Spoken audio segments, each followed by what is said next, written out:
Here to tell Sergeant Lambert's story is this year's Academy Award nominated actor, Sam Elliott.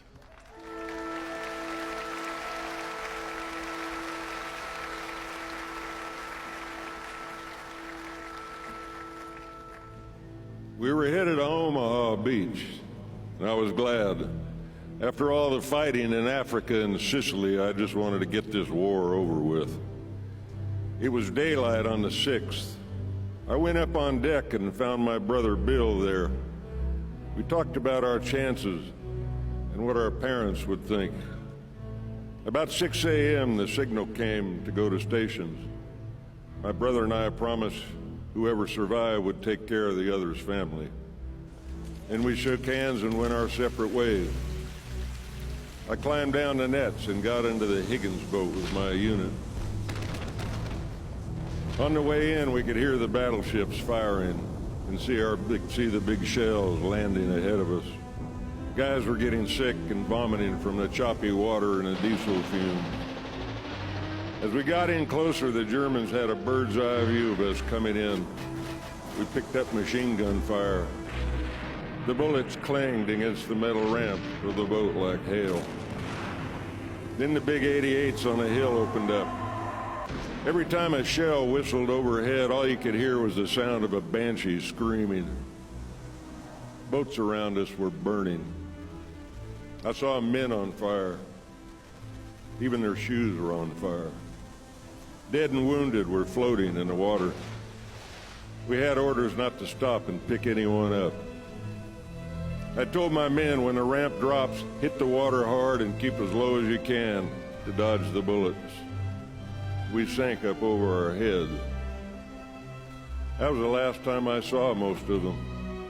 31 men jumped off that boat. Just 7 of them made it to the beach. The only cover was a block of concrete the Germans had failed to clear. That's where I set up a collection point for the casualties. Medics were trained not to dig in. We were there to see the troops and for them to see us. I detailed Corporal Raymond Lepore to hunker down and treat the men while I brought in the injured. Ray and I had been together since '39. I knew I could count on him. It was total confusion. Shells exploding, boats blowing up, people yelling because they couldn't hear anything, machine gun bullets hitting the water all around you, the roar of the boats coming in. It's like you're all alone in a world of 1 million people because you're concentrating on what you have to do.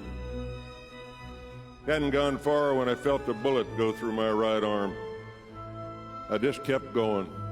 I was thinking of only one thing, getting to the men who needed me. There was a soldier laying right on the edge of the water. One arm was almost shot off. Every time a wave would come in, that arm would be pulled back out to sea, and he'd try to reach out for it. The first thing you're supposed to do is keep a wounded man from going into shock. But he was too far gone. Nothing I could do for him. He died in my arms. I was on my way to treat another soldier when a piece of shrapnel the size of my hand tore a hole in my left thigh. I put a tourniquet on it, gave myself a shot of morphine, and went back to work. You did the job you were trained to do. If you didn't, you died. I could feel my right arm going numb from the first bullet. Saw a guy struggling in chest-deep water. Grabbed him with my good arm just as a Higgins boat rolled in and dropped its ramp.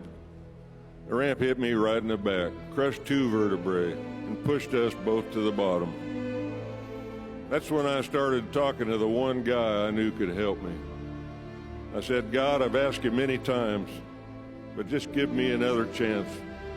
Let me save one more person. And for some reason, that boat raised its ramp and backed out. Somehow I managed to drag his boat to safety. I told Corporal Lepore he'd have to take my place. He stood up, and then he just collapsed against my shoulder. His helmet fell off, and I saw the hole right in the center. Everything went black after that.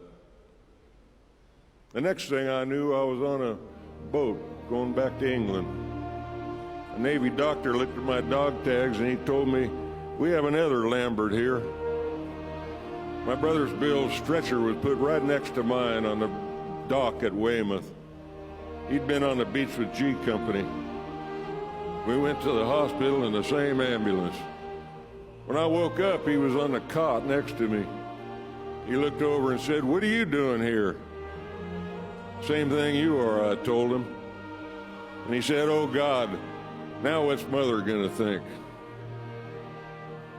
We both made it out okay. Bill lived to be 92. People who have never been in a war should understand what soldiers give up. The guys we left on Omaha Beach never had a chance to live the lives they've dreamed of.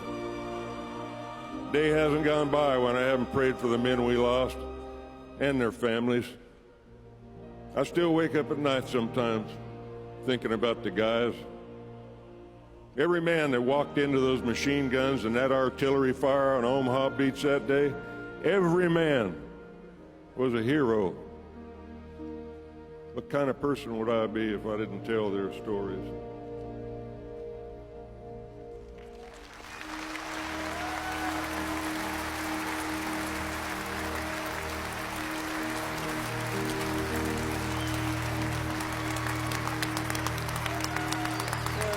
Such an honor, sir, to tell your story. God bless you.